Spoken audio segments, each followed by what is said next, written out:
Good morning everyone, welcome to my channel and it's me again, ang inyong chismosong Kaalda Vlogger. So gusto ko munang magpasalamat sa inyong lahat sa mga walang sawang tumatangkilik, nanonood, sumusuport at sumusubaybay ng mga content ko dito sa aking YouTube channel. So wag ninyong babaktawan o lalaktawan tong ating main topic ngayong araw. I'm sure na hindi ninyo pagsisasihan na pinanood nyo to mula umpisa hanggang hulihan, and syempre huwag kayong mag-i-skip ng segment buuin nyo to start to finish.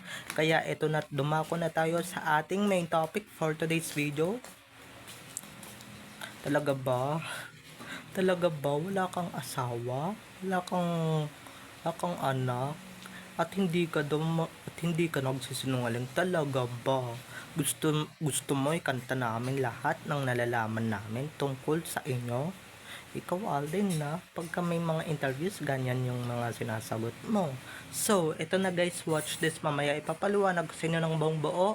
So, ito na guys, watch this. Yeah.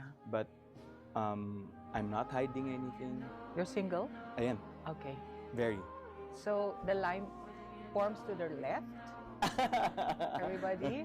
Okay, my left. Yeah. All right.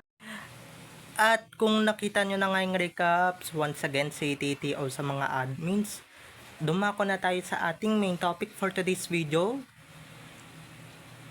Talaga ba, Alden? Talaga ba? Wala kang anak? Wala kang pamilya? Wala kang asawa? Talaga ba?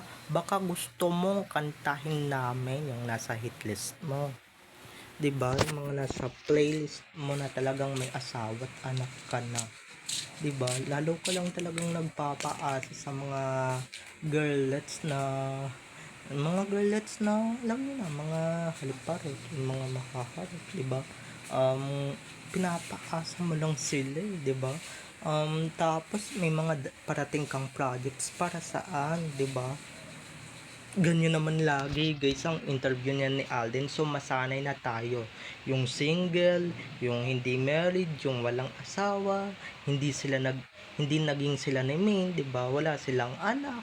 Fake news lahat ng nababalitaan ninyo, 'di ba? Ganun lagi ang interview niya kada may project siya palibasa. May parating na naman siyang dalawang project, yung Starts on the Floor and yung Out of Order, malamang 'di ba? Yun na naman yung namumutawi sa bibig ni Alden. Pero kailan ka ba talaga magsasabi ng katotohanan talaga about sa inyo ni Maine? 'Di ba? About sa inyong pamilya, about sa inyong mga anak, na hindi ka nagsisinungaling or hindi ka nagde-deny. 'Di ba? Halatang halata naman din sa itsura mo kahit na ilang beses kang mag-deny. Kahit ilang beses kang magkaila or itanggi na may asawa at anak ka na. Halatang halata naman sa body figure mo or sa figure mo na may asawa at anak ka na, 'di ba? Hindi na katawang pang binatayan, dahil kung katawang pang binatayan, dapat may abs ka pa, 'di ba? Dapat maganda pa korte ng katawan mo, pero halatang halata guys na um na may anak at asawa na siya, 'di ba? Kung hindi niyo nahahalata yan, di syempre mangangat kayo, bulag kayo, 'di ba? Wala kaming pakialam kung mga obob at mga tanga kayo, 'di ba? Wala kaming pakialam sa inyo, basta ako, kung ano man yung nalalaman ko at kung ano man yung katotohanan. Sana man lang yung iba nga yun, 'di ba? Display kung display pagka may project, wala silang pakialam. Pero itong si Tisoy, syempre, 'di ba, alam niyo naman, sunod-sunuran sa network na nagpapasahod sa kanya, sunod-sunuran dun sa network niya na talo naman na sa ratings, 'di ba? Kada may project guys, asahan ninyong ganyan yung interview, 'di ba? Pero minsan nadudulas-dulas din siya, 'di ba? Pero ito lang nga, once and foremost, wag ka na sanang magkaila, 'di ba? Wag ka na sanang magsinungaling na talagang may pamilya at may mga anak ka na. 'Di ba? Kasi 33 ka na, 'di ba? 33 ka na, hindi ka na yung yung okay pa magsinungaling, yung okay pa mag-deny, 'di ba? Dapat i-flex mo na yan, i-vulgar mo na yan. Pero guys, 'di ba, alam niyo naman, yung mga OSFS yan, si Alden na na hindi nila matatanggap yung katotohanan, lalong lalo na yung mga umaasang sakden o yung mga sakang fans na umaasang mayroon sila ni Alden. Ay naku, yun talaga guys, never niyang i-deny na wala talagang sila or never silang nagkarelasyon. 'Di ba? Never silang magkakaroon ng relasyon. Yun yung itatak ninyo sa kokote ninyo, 'di ba? Yun yung ipasok ninyo sa kokote at utak ninyo na wala talagang sila. Pero 'di ba, ipagpipilitan pa rin nila. I'm sure guys, dito sa interview na to, masayang masaya talaga yung mga sakden. And syempre yung mga sakden fans, yung mga OSFS na eto hindi naman sa bibig na mismo ni Alden nang galing na wala talaga siyang anak at wala talaga siyang asawa. So please stop. Magiging ganyan na naman sila, 'di ba? Magiging ganyan na naman yung mga lalabas sa bunganga ng mga kampo ng animales dito sa social media. Lalong-lalo na yung mga A-fans, yung mga analytics na talagang ayaw na ayaw kahimin at ayaw na ayaw tanggapin ang katotohanan. Yun na yun, mga ka-Aldab Nation. Siyempre, 'di ba? Kung ano yung lumabas sa interview, kung ano talaga yung lumabas sa bibig ni Alden, kahit na purong-purong kasinungalingan, yun talaga ang paniniwalaan nila. Pero ako, lahat tayo guys, never tayong maniniwala dito sa interview na ito. Kasi nga yung interview na yan, 'di ba, halatang halata naman, kitang-kita naman sa mata ni Alden na gusto na niyang aminin, pero iba sinasabi ng bibig niya. Siguro may nakabantay sa kanya, may nakamasid sa kanya, kaya yan, di niya masabi yung katotohanan, yung buong katotohanan about sa kanila ni Maine, at syempre about doon sa anak nila, or should I say sa mga anak nila, 'di ba?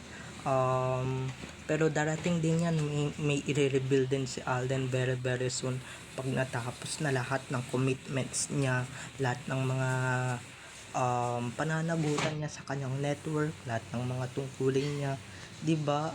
Di bali matatapos din lahat ng ito, mga ka-Aldab Nation. Konting tiis na lang, 'di ba? Pero dito sa mga bumaba sa arko or sa barko, ay nako, wala na kami diyan, 'di ba? Hindi na namin yan maipipilit or hindi na namin yan maisasangguni, whatever. 'Di ba? Hindi na namin problema yan. Problema niya na yan kung sakaling maniniwala kayo, 'di ba, or hindi. Pero ako, I still believe in Aldab. Okay? Dahil Aldab lang naman talaga ang legit, at syempre kaya nila nagagawa yan. 'Di ba? Baka mamaya may mga mag-comment na naman na, ba't ganito lagi sinasabi ni Alden, nakakaumay, 'di ba? Sana intindihin nyo na lang guys, na talagang pagka may project, asahan niyo talagang ganyan ang lalabas kay Alden, or ganyan ang mamumutawi kay Alden Richards. 'Di ba? Ganyan talaga yung lalabas sa bibig ng taong 'yan. And syempre, ganyan talaga yung magiging outcome, 'di ba? Pero yung mga projects niya, 'di ba, may tumatangkilik ba? Yung mga solo fans niya lang tumatangkilik. Never kaming tatangkilik diyan, kasi nga, 'di ba, okay lang sana kung si Maine ang leading lady, 'di ba? Pero hindi, 'di ba? So, ayan, sana sa susunod mong interview talaga, sana sa susunod mo talagang interview, marinig na namin na yes, may anak na ako, at yes, at yes, matagal na akong kasal at may asawa na ako, 'di ba? Sana man lang i-flex mo na lang siya ng bonggang-bongga very very soon. Pero darating din 'yan sa tamang panahon, takdang panahon. Wait lang tayo, 'di ba? Just wait and see. And syempre, yung mga buzzwords dyan, alam kong aatake na naman sila, 'di ba? Aatake na naman sila, at syempre kami na naman yung pagdidiskitahan ng mga yan, di ba? Kami na naman yung pupugi ng mga yan.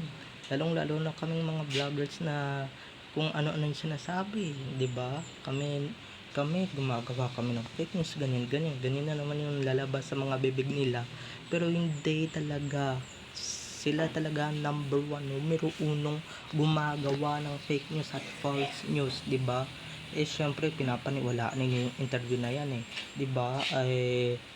Pero pagka may sinabi si Alden about kay Min, sila yung number one na naghihimutok. Kaya ayan, 'di ba? Kaya yan, binago na ni Alden lahat ng mga answer niya noon kay Tito Boy Abunda or kay Boy Abunda nung nakaraang interview niya, na talagang na talagang na-fault siya kay Maine. Hindi na tinanong dito sa recent interview niya. Syempre alam niyo naman, 'di ba, may iniingatan din naman yung tao, 'di ba? Alam niyo naman din na may mga saltik diyan sa tabi-tabi na na mababaliw na naman dahil nga 'di ba, pag narinig nila yung pangalang Maine Mendoza, ay nako, magha-high blood yang mga yan, 'di ba, for sure. Kaya iniingatan din naman ni Alden si Maine, lalong-lalo na yung mga anak niya, 'di ba? Yung mga anak nila. Kaya ayan, todo denied siya, and syempre, 'di ba, nasa private life na yun, kaya syempre wag na lang itanong ng bonggang-bongga. Okay, so wala 'di ba?